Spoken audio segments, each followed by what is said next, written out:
Bonjour à tous, nous faisons cette vidéo pour vous faire part de notre ressenti concernant les informations, les différentes polémiques qui se passent actuellement au Québec dans le domaine de l'immigration, chose qui nous touche, nous tous, moi et mes confrères, et pas mal de gens qui sont déjà donc installés au Québec. Installation qui nous a coûté pas mal de sacrifices. Et si on parle de sacrifices, c'est par rapport à tout ce qu'on a abandonné, nos maisons, nos amis, nos familles, nos parents, nos biens, notre expérience. Moi qui vous parle, j'avais une expérience de 9 ans, là où je travaillais dans mon pays, abandonné et venir ici recommencer à zéro. Cet recommencement, c'était pas du tout facile, en toute sincérité, parce que déjà donc tu venais dans l'incertitude, tu savais pas le système. Tu ne savais pas comment le paiement va se faire avec les deux taxes qu'on n'avait pas compris tout au début. Parce que là, si on te parle d'un salaire tout au début, là, tu fais les calculs sans pour autant avoir même le net perçu. Là, ça devient compliqué. Et l'apprentissage de l'installation, l'apprentissage des premiers pas au Québec, c'était pas facile pour moi, pour les autres, pour tant d'autres personnes. Ça, on vous le fait savoir.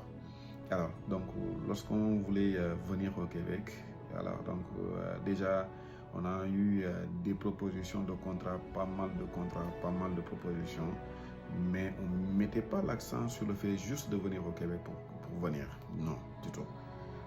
Là, on mettait l'accent sur le fait de venir au Québec avec nos diplômes, nos expériences, notre talent. Et ces diplômes, ce talent qu'on avait, là, ça nous a permis de décrocher un emploi qui nous a permis, bien sûr, non seulement à nous d'être rassurés, d'avoir notre gagne-pain, d'avoir aussi notre touche à l'édifice par rapport au l'avancement du Québec, mais aussi de l'autre côté, de former aussi d'autres gens qui sont au Québec, qui sont nés au Québec, c'est des Québécois, c'est des Québécoises, qui sont nés, qui n'ont pas eu d'expérience, et on les accompagne eux au moment où les personnes retraitées, les personnes âgées n'avaient pas la possibilité d'accompagner les jeunes. Donc nous, en tant que jeunes expérimentés avec des années d'expérience, on vient participer sur le développement du Québec, on vient pour former les jeunes du Québec. On était basé sur nos diplômes, sur notre savoir-faire, accompagné aussi d'un projet, d'un pilote d'immigration qui n'était rien d'autre que venir travailler après 2 ans avec le niveau que vous avez, surtout si le contrat que vous avez et le statut que vous avez, avec le code CNP que vous avez bel et bien la possibilité d'avoir la résidence permanente. Et cette résidence permanente-là, donc, va vous permettre de sortir du contrat de travail fermé et d'être même libre.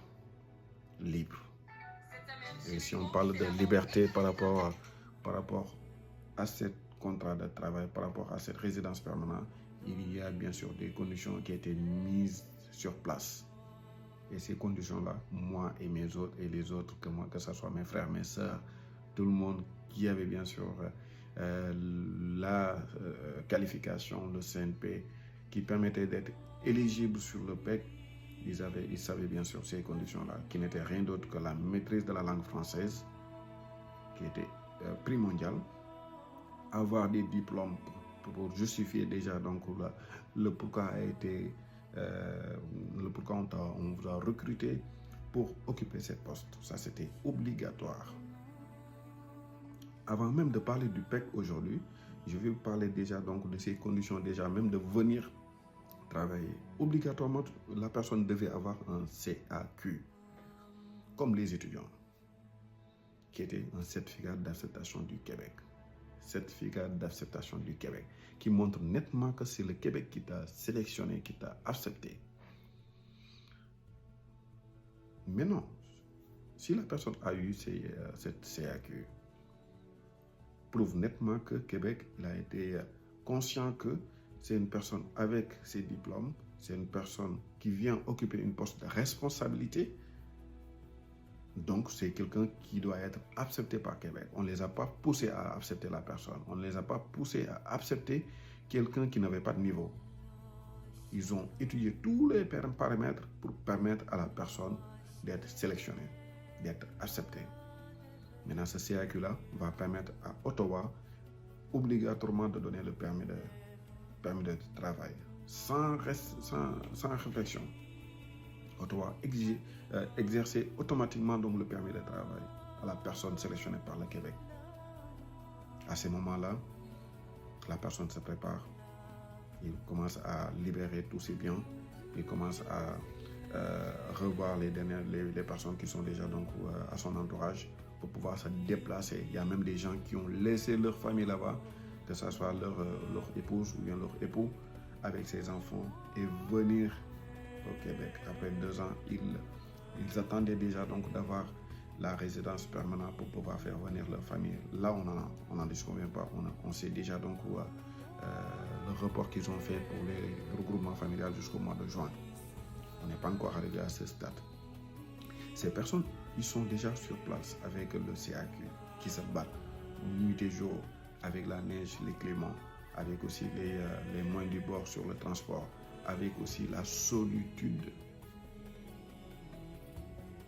Avec la solitude à ces moments-là, qui était aux côtés de ces gens-là pour les accompagner pour leur insertion.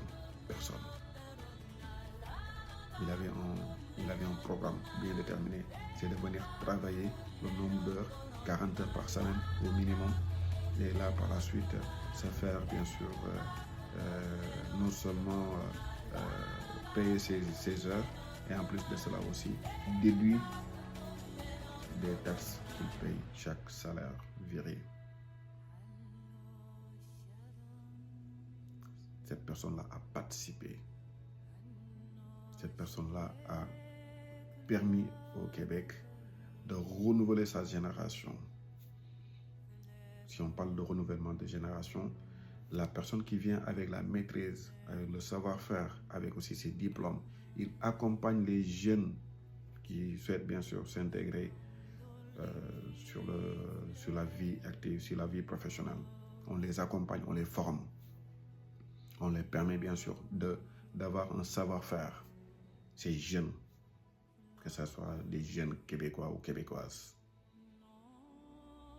Et la personne, l'immigrant, qu'est-ce qu'il avait en tête après 2 ans, selon les possibilités, selon les conditions de recrutement? Après 2 ans, vous avez le droit, la possibilité de déposer le CSQ qui vous permet d'avoir la résidence permanente. Et les conditions qui sont sur le CSQ, c'était clair. Obligatoirement, tu dois montrer que c'est le Québec qui t'avait sélectionné, qui t'avait choisi, qui t'avait accepté. Le CAQ, obligatoirement, la personne doit le déposer. Obligatoirement, la personne doit déposer un relevé 1 par rapport à ses déclarations d'impôts pour voir nettement que la personne a été déclarée travailler. Il avait respecté les 40 heures, il avait respecté le temps plein. Il était là pour travailler. Il n'était pas là pour voir la beauté du Québec. Il n'était pas là quand les fêtes, la loisir lui demandaient. Non, la personne n'était pas là.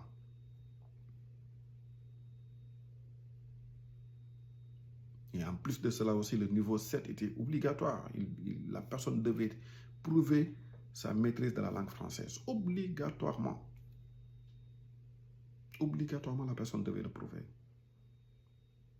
Et aussi avec ses diplômes aussi, pour montrer que le poste occupé, voilà, donc on l'a attribué à la personne qu'il faut.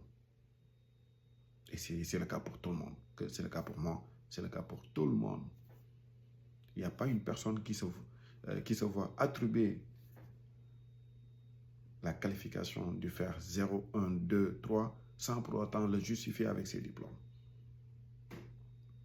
Et aujourd'hui, on a eu des explications du ministre, comme quoi que tout le monde avait la possibilité de déposer le PEC.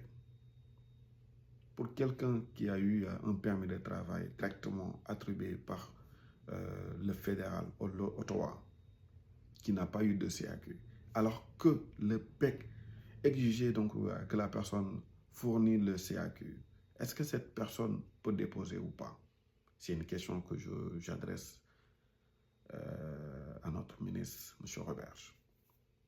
Non, il n'avait pas la possibilité. Il n'y a pas 1000 réponses. Il n'avait pas la possibilité. Donc, toutes les personnes qui détiennent un permis de travail n'avaient pas la possibilité de déposer le PEC. Ça, c'est connu. Et autre chose aussi, Monsieur le ministre nous fait savoir aujourd'hui que le PEC n'avait pas de prévisibilité.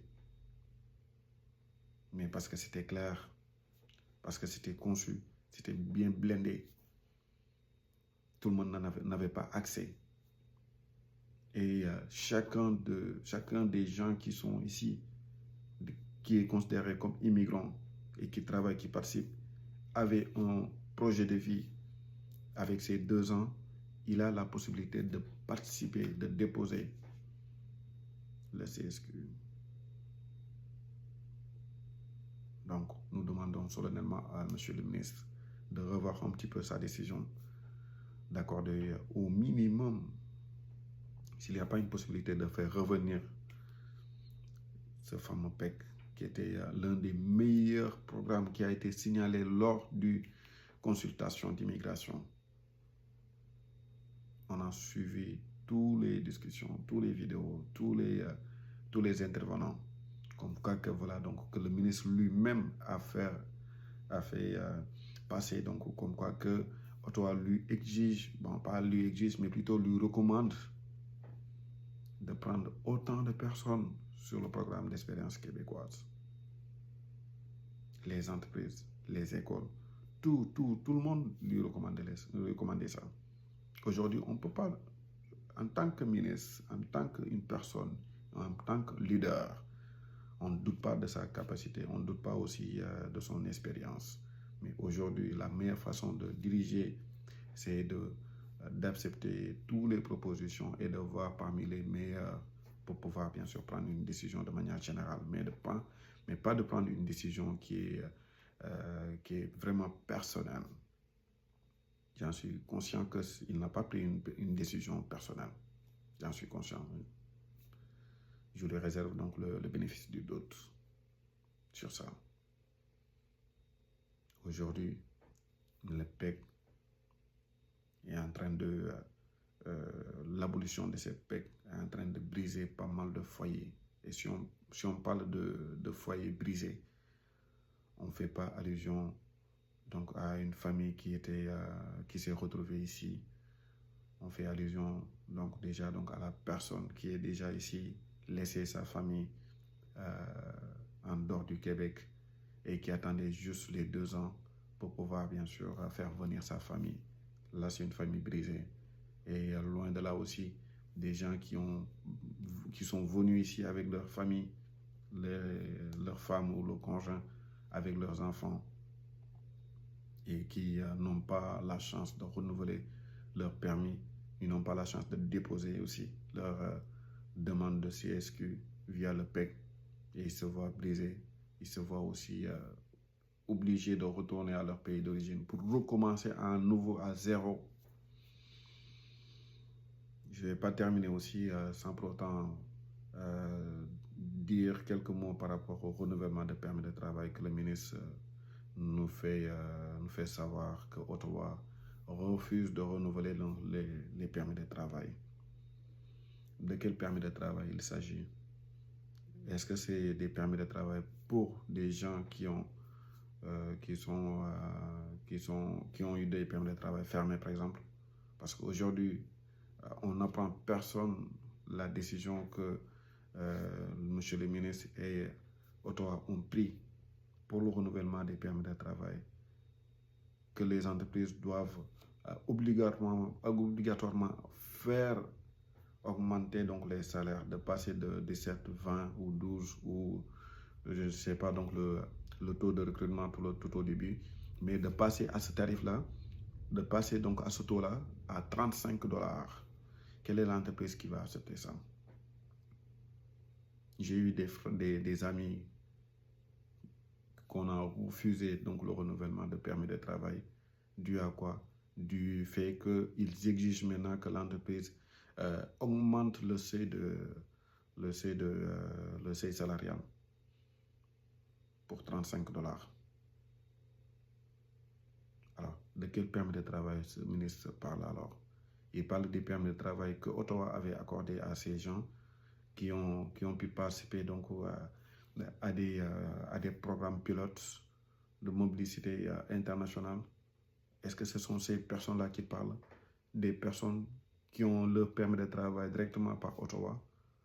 Est-ce que l'économie du Canada repose sur ces gens-là? Est-ce que l'économie du Canada peut demander, bon, est-ce qu'aujourd'hui ces personnes-là ont besoin donc du PEC pour avoir leur résidence permanente?